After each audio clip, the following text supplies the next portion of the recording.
Hi, I'm Martin Kelly of Friends Journal, and we're doing another Quaker author chat. And with me today is Joe McHugh. Welcome, Joe. Thank you very much for having me. I appreciate it. Great to have you here. Joe has written now three articles with us, and the most recent in the October issue is A Graced and Authentic Place Being Catholic Among Quakers. And Joe, let me just read your bio from the article here so people get a Sure. chance to know who you are. Joe McHugh's book, Startled by God, was published in 2013.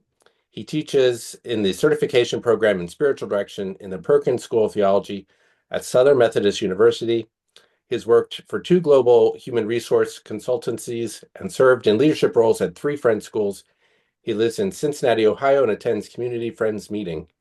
Um, so tell us, how do you combine Quakers and Catholic faith all together, and how did you come to be here in this kind of mixed world that you are? It was probably either fate or grace. I'm not quite sure, but I started with a kind of typical Irish Catholic background, Hmm. and I had a basic Catholic education through graduate school, and I studied a lot of theology, and I worked for the Catholic Church for maybe 20 years. So I know something of the internal workings of how that works. Okay. What kind Uh, of stuff did you do in the church? I was actually principal of a couple of high schools. Okay. Hmm. Yeah, so I did that I think four different high schools that I didn't put on there. But yeah, but that was sort of that life. And then I sort of migrated into the Quaker world. I think as I said in the article, I for 10 years I sort of drove by the Twin City Meeting House and told myself every time I should really go back there. Yeah. So it only took me 10 years to do it. So I'm not exactly I let things simmer, I guess. Hmm. Yeah. I'm glad you did. Yeah. Yeah, and that the experience in the Twin Cities was wonderful. Um, and I probably attended that meeting for 8 years, and then when I went to North Carolina, I spent some time at the Durham meeting. Hmm. Uh, and when I was in Richmond, Indiana, I spent some time with the one of the Richmond Friends meetings. Hmm. Uh, and now I'm in Cincinnati, so I I kind of sneak in and out of the Cincinnati meeting. So my guess is people probably don't know who I am, but they probably see me, but that's about it. So, but I guess, I'm sorry, but where this started was, um, I remember reading about 25 years ago, reading an article, and somebody mentioned just offhandedly said, um, in a world of pluralistic world, um, don't be surprised at a pluralistic approach to religious practice, Hmm. which was intriguing to me. That's the first time I had thought that way at all. Yeah. Uh, and then when I finished with all the time I was in the Quaker schools, I kept asking myself, I kept telling myself, there's an article in here somewhere about sort of the back and forth between these. Um, and it turned out totally different from what I had thought it was going to be. So, so, so that's about it. So yeah, it was a fun piece to write. Yeah. Oh, good. Yeah. So, yeah. So I'm really curious. What is it that interested you about it enough to want to publish it? Well, I think that struggle with pluralistic worlds that we all have. Yeah. It's kind of the thing that's been going around in my head. I mean, you grew up, Irish Catholic community, probably pretty tight community. Probably went to school with a lot of the same kids who you went to church with. I mean, that's typically how it was, 100 years ago. That's how Quakers were Yeah. too. Settling Yeah. in small towns, they all went to the same Quaker schools. The merchants and farmers were all Quakers who they interacted with, so a lot of business amongst themselves. But we just don't have that anymore. That's No. not part of our life. Uh, No. Yeah, and as I pointed out, one of the things that got me thinking about this too, I had read something about uh, David Brooks, and mhm. he mentioned at some point, or somebody mentioned about him, that he thinks of himself as a religious amphibian Yeah. because of his history in Judaism and then in Christianity. And I thought, yeah, that's kind of interesting. But then I began to think it's really not just amphibian. It's not either one or two. Hmm. I think where people are going now is they're as I use the word, they're religiously plural or pluralistic or fluid. And that's the word I kind of used. So, I mean, they're picking and choosing spiritual practice that helps them approach and feel comfortable in the sight of what I would call, or in the presence of what I think of as holy mystery. Mm. Uh, and they're happy. So I mean, I don't know. Almost everybody I meet says, I was brought up a Catholic. Um, or when I talk to Quakers in a lot of meetings, I find a lot of former Catholics there. Sure. Yeah. Yeah, so it's so I was trying to sort of put them together. But I think the key thing to understand is the Catholic Church, by its very nature, is a couple things. It's hierarchical, Hmm. it's heavily liturgical, and it's heavily doctrine. Hmm. Uh, and that's kind of the track that it works on. But what I enjoy about the Quakers in some ways is there's a certain freedom to believe in who you are, and also to believe that Holy Mystery finds us where we are and takes us someplace. Um, and so I was sort of looking at the commitment to silence in the Quaker is very appealing to me. Hmm. Because the part of Catholicism I'm still really involved with is the monastic tradition. Uh, and so, my Catholic fix in some ways is a couple times a year I'll spend 3 or 4 days at a monastery, and I know the people there. That's nice. Yeah. Hmm. Yeah, but the difference is so clear. Typically it was my brother about 10 years ago that finally mentioned to me in an exasperated offhand comment. He was talking about going to mass, and he said, geez, he said, there's not a second of silence. He said, it's driving me crazy. Uh, Yes. so that got me thinking. And so I thought, well, you ought to try a friends meeting at some point. But You'll get all the silence you can handle. yeah. But I mean, I'm again, and what I wrote is not anti-Catholic at all. I don't think I Well, I came across. appreciate you were being very careful there. Yeah, When talking about all sorts of different religious traditions, you were yeah. sharing positives. Yeah. I didn't mind. It was just sort of, and it's just our whole article is just my personal experience. Hmm. To parallel that as well, I've also spent 15 years working with the Methodists, uh, so and teaching Methodist pastors. So I've sort of by accidentally sort of gotten schooled some on the John Wesley tradition, Sure. uh, which is very, it's very interesting. It's just very interesting because it's moderately liturgical, Mhm. um, and communion once a month and so forth. There So were a I lot of Quaker influences on that. A lot of Quakers joined the Methodists, so there's some Quaker DNA there, and it's got some yeah, yeah, liturgical DNA. Sure. yeah. Well, and the Methodists are all about conferencing, Mhm. about coming to about meeting together and making decisions together. And that's in its purest form. That's what Methodism, I think, does.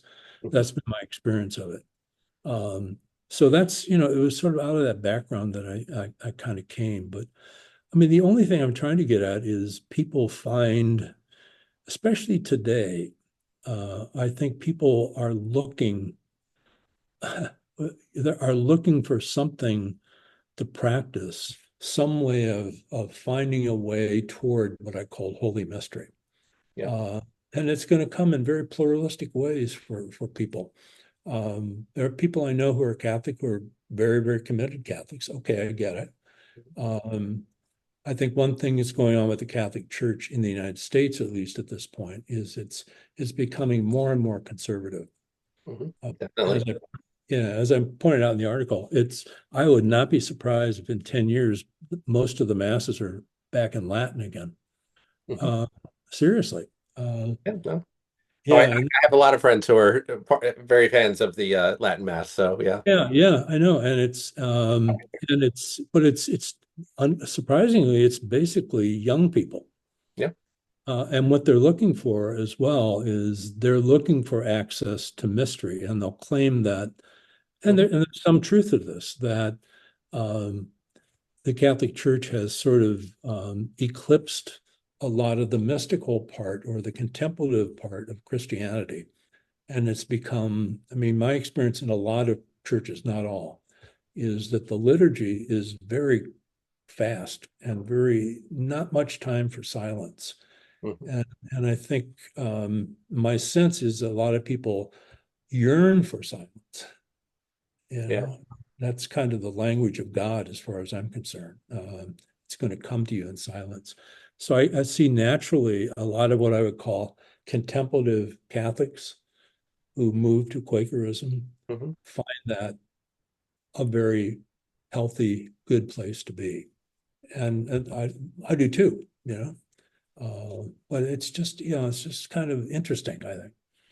Yeah, I wonder what the sort of equivalent would be with Quakers. How are Quakers adapting to times and people's search for greater mystery? Sometimes our meetings can be very well structured, maybe over structured, and we kind of get through the hour. And how can we get mysteries? I Yeah. know my own meeting, we have a lot of we have some like newcomers, and like they've gone through all sorts of different religious traditions already. Uh, we have Buddhism and Mormonism and Catholicism. And part of my sort of question is how do we sort of get them to stop the journey here and stay with Quakers and help enrich our community? Although it's fine, if this is just Yeah. a waypoint and they go elsewhere, but how do we sort of have Quakers be a place where we're giving them enough of that mystery that they feel ready to settle into a home? Yeah. Well, most of my experience with the Catholic Church now is it's a pretty old audience. Hmm. It's aged very much. So if you even go to daily liturgies or something like that, there's usually nobody under 75 at Oh, those things. yes, it's very true. Yeah, and that's really and the same thing I think in a lot of the Quaker meetings I've Very met. much, yeah. So we're kind of aging. Um, so how do we make religious practice, let's say the Quaker tradition, let's just say that, how do we make that attractive and somewhat religiously essential for Yeah. younger people? How do we help them do that? And I don't have the answers to that. Um, but I think, one of the things I was going to sort of get at in this article, but I decided not to, was um, what percentage of the people who attend Quaker meetings are attenders or members? And I think maybe the future is going to be in attenders because that's like me. I don't know if I'm the future or not, but kind of a reluctance to get tied down to one thing. Hmm. Now, you get tied down to one thing that's also an avenue to freedom, but we sometimes don't think about that. Right. Uh, and that's a really hard. How do we make both ways, spiritual paths, spiritually interesting to people? And people are curious.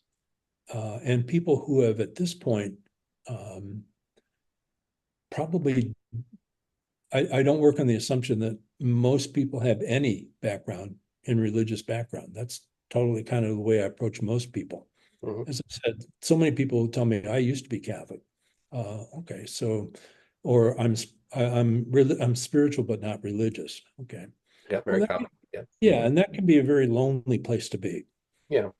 because I think part of Christianity is that you have a community to support you, and also your private, or I don't say private, your personal faith and practice can be clarified and also criticized by a community. And I don't mean criticized in terms of, um, being something wrong with it.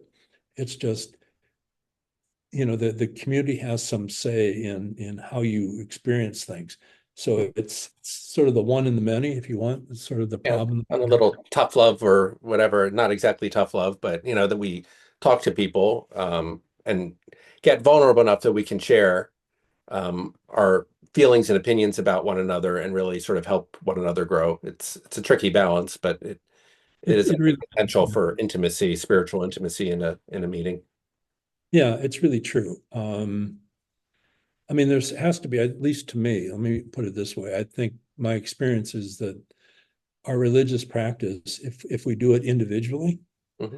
um, I think with a community, I think it also yearns for a community uh, to bounce personal beliefs off of other people and see how authentic it is. That's a form of discernment. Yeah. Uh, and there's a discernment, a huge history of discernment in the Catholic tradition, or even before there was a Catholic Church, way back to the beginning. So being aware of not so much where do my motivation to act, not so much where it comes from. I think the really more important question is, so where does this religious impulse, where does it take me? Right. Where does it go? Yeah. Where does it go? And that I think is sometimes, um, yeah, I remember one of my intellectual heroes was a theologian at Notre Dame by the name of John Donne. And he's totally intuitive and he can be really frustrating to read. But every 10 pages he comes up with something is so brilliant, you just have to stay there for it. But he made the comment. He said one of the most difficult people, one of the most difficult things for people who are on a spiritual path and who are encouraged to go inward. He said the problem with that is you have to come back. And I mean, when I'm teaching or helping people learn how to do spiritual direction, I have them do their own description of spiritual direction, and almost to a person, they're going in, but they're not coming back. So I said, it's not just that I feel good inside. It's how do I do that? How do I move ahead? Um, I'm going to tell you a quick story, but Sure. I think it's perfect. There was a very, he's still alive. There was an amazing man by the name of, God, what's his name? Anyway, it'll come to me. Mhm. David Steindl Rost. He's from Vienna, and he came to the United States. He's a Viennese psychoanalyst who came to the United States to join a Benedictine community. Um, and there was a time a few years ago, and I know some people that went to this. He was invited to this big kind of conference of all really heavy duty spiritual people, Mhm. and they were so excited. David Steindl Ross is going to come and talk to us, and they're all excited about this. So I have the video of it too, and I know somebody went to it. They were expecting, 2 hours of here's the A answer to the lecture, right, of a yeah, Viennese psychologist lecture. yeah. Yeah. But what he said, he talked for a minute and 7 seconds. Hmm. And he said, when people talk to me about growing the spiritual life, he said they overcomplicate it. And he says this, which is brilliant. He said, when we approach, when we try to approach mystery or holy mystery, he said, it's like you tried to teach somebody. It's like what we taught our kids when they're learning to go across the street. Stop, look, listen, and then go. Do something with with what you're experiencing. And he sat down. Wow. Um, That's very and powerful. Yeah. Stop. yeah, but I mean that's just an amazing kind of Go. that's a kind of an insight that somebody who's been at this for 70 years or so comes to that kind of simplicity. So, Yeah. but I think that's so true. Um, Right. And Quaker meetings give you that ability. I mean, we've stripped away everything else. So that's the whole idea that we come and we stop and we look and listen to the Holy Spirit within. yeah, It's a great place and should be more popular. And I think, I have been my meeting and other meetings nearby, a lot of younger people do seem to be interested in this yeah, and checking us out, whether they're staying or not, I don't know, but checking us out and wanting to find something here in Yeah. this stripped down religious tradition. Well, I think, I think what you're talking about is there's kind of an inborn yearning for a spiritual life. And I mean, to have some connection to what you would consider to be, if we put it this way, valuable, or as Paul Tillich talked about, attending to, attending to those religious, what did he say, talking about, attending to issues of ultimate concern, of just being there. I mean, that sounds very intellectual, but that's what I think people are looking for. And it's going to be in probably very different language, but to respect people who are on the way, who are searching, Mm-hmm. and to be there with them and not just tell them that's not doctrinally correct. Right. That's Or a that really, you have to become a member if you want to continue this. It's like, no, yeah, you yeah, come yeah, as you are and yeah. share with us. Yeah. Yeah. I mean, yeah, that to me is important. I've learned so much. What is interesting to me though is in the Quaker schools I've been in. I've been in 3 Quaker schools in the last 7 or 8 years. I was sort of the pinch hitter that they sent in administratively. Um, but what struck me after being Catholic schools was how seriously the people, the adults in the school, took Quaker practice, and kids learned how to do it. I when I was in one school, I wrote a letter to all the graduates, and I said, "What I hope you never lose."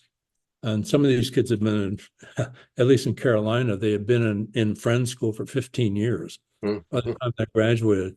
And I said, please don't leave or don't lose the silent meeting, or the silence before things. I said, you're gonna strip away a lot of positive ways of discovering how to be truthful there, how to be authentic, how to grow in faith, hope, and love. And I don't know if they have, but I mean, and they're also very good at teaching kids conflict resolution, Mm-hmm. which to me is probably, especially today, is probably one of the most important skills you can possibly have. So I mean, I think the fidelity of people in Quaker schools, whether they're students, admin, um, people who work on the grounds, whatever, it's all kind of one thing. And the kids begin to take it seriously. Mm-hmm. Uh, and if nothing else, they know what they don't want at the end. I mean, if they don't want to be part of that, then they can actually give a reason. Um, Yeah, yeah, and there's a lot of newcomers to Quakers too who like went to a friend's school and 10 years later they're looking for something and they remember that worship they had. That's like yeah, such a common absolutely. pathway. Yeah. Yeah, it sticks with them. My guess is they had decent experiences with that. Hmm. Um, I mean, I used to marvel. I was in two schools actually, that were just K through 8, Hmm. uh, and trying to get initiating kindergartners and first and second graders to that silence. Yeah. And the people, not me, but the people who were their teachers and they're facilitating out their growth, they taught them how to do it. Hmm. And often what was amazing was visitors would come in and say, I can't believe they keep quiet. They do. They've learned to respect that, I think. I mean, not everybody. Um, Sure. yeah, Well, but not everyone's ready to be quiet, kids yeah, fidgeting and yeah, needing some more stimulation. yeah, yeah. So that's really important. So but the fluidity is I think in some ways it speaks to, there may be for a lot of people more than 2 paths they follow, and they're gonna take what they need, or at least what they think they might need, from a number of traditions. And I think we just need to acknowledge that and say, this is probably this is maybe the future. So embrace the fluidity. Mhm. Yeah, embrace the People fluidity things, yeah. and love it. Yeah, and not, yeah, I mean, it's just the way people are today. They're used to behaving that way and believing that way and learning that way. So I think we just embrace that and say this is something, that's actually a gift, I think. Yeah. Yeah. Well, great, Joe. Well, that's about all the time we have, but that's a great place to end off. All right. Embracing fluidity. We should even title this video interview "Embracing Fluidity" because I think that's All right. really a great message, All right. reminder for all of us. So, I, um, yeah. thank you. Yes. I know. I was going to say, I really appreciate your inviting me to do this. And I hope I've said something that's at least of meager help to other people. That's part of the reason I write these things. Yeah. So, Thank you. Yeah, well, I have lots of ideas running around in my head now from yeah, this. I'm sure viewers will too. So thank you. Thank you very you're much. welcome. You're welcome. Kiss the ground in Philadelphia because that's where I was born, and my whole family is from Philadelphia. So Right. Well, yeah, I'm actually a few miles out, but next time I get into Philly, I'll do that. do that. You work from home then, right? I work from home. Mhm. All right. Well, good. So thanks again. Thank you very much. All All right. right. Thank you, Joe. All right. Appreciate it.